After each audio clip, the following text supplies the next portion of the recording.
안녕하세요.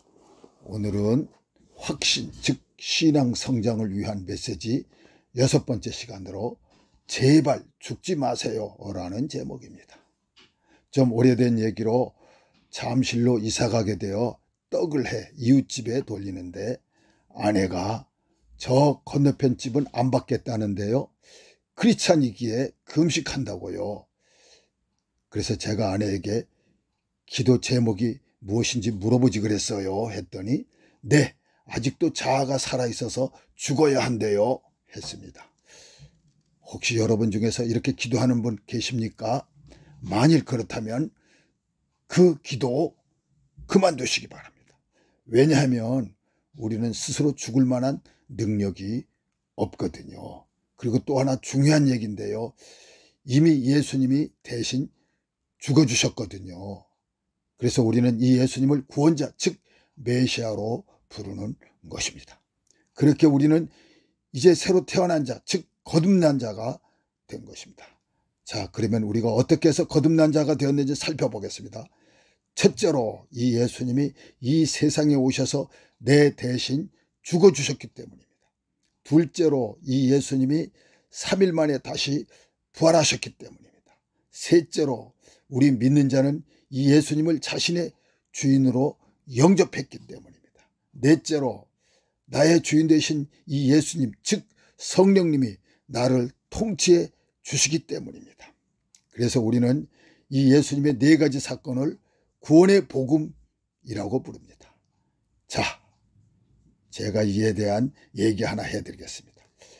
19세기 초 미국의 기독교 부흥 시기가 한창일 때 있었던 일로 한 달간 모든 집회가 끝나 천막을 걷고 있는데 한 젊은이가 찾아왔습니다. 이렇게 늦게 와서 죄송합니다. 제가 무엇을 어떻게 해야 합니까? 하자 아니요. 이미 모든 것이 다 끝났습니다. 그러자 그래도 제가 무엇인가 해야 되지 않겠습니까? 하고 그 청년이 말하자 아니요. 예수님의 죽음으로 이미 해결되어 할 일이 따로 없습니다. 했습니다. 그렇습니다. 이제 우리는 따로 죽을 필요가 없습니다. 이미 예수님의 죽음이 내게 전가되었기 때문입니다. 그런데도 사람들은 자꾸 자신이 무엇을 해야만 구원받는다고 생각한다면 이는 결국 예수님의 죽음을 헛되게 만드는 것입니다. 그래서 성경 갈라디아서 2장 21절에 내가 하나님의 은혜를 패하지 아니하노니 만일 의롭게 되는 것이 율법으로 말미암았으면 그리스도께서 헛되이 죽으셨느니라 하셨습니다. 이제부터 우리는 이미 예수님의 죽음과 부활로 새로 사는 자가 된 것입니다.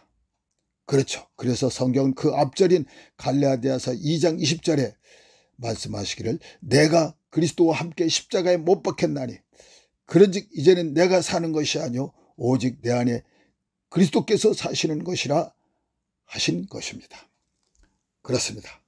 우리의 생활 변화, 즉 성화의 삶도 마찬가지입니다. 이 새로운 삶에 대해서 성경은 갈라디아서 2장 20절 끝부분에 이제 내가 육체 가운데 사는 것은 나를 사랑하사 나를 위하여 자기 자신을 버리신 하나님의 아들을 믿는 믿음 안에서 사는 것이라 하셨습니다. 그렇죠.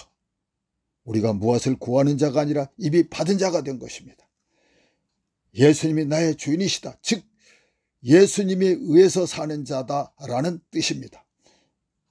그렇죠.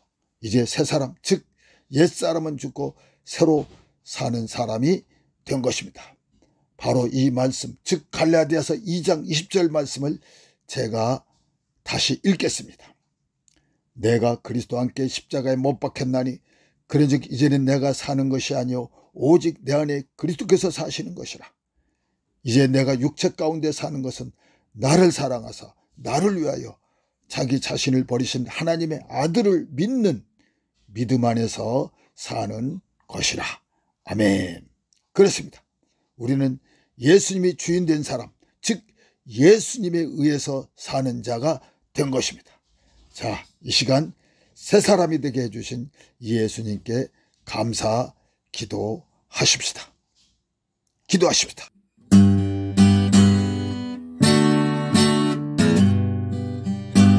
내 영혼의 햇빛이니 주 영광 찬란해.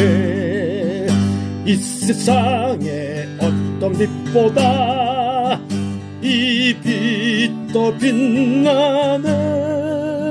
주의 영광 빛나게 내게 비춰 주시옵소서. 그 밝은 얼굴 배울 때 나의 영혼 기쁘다. 나의 영혼 기쁘다.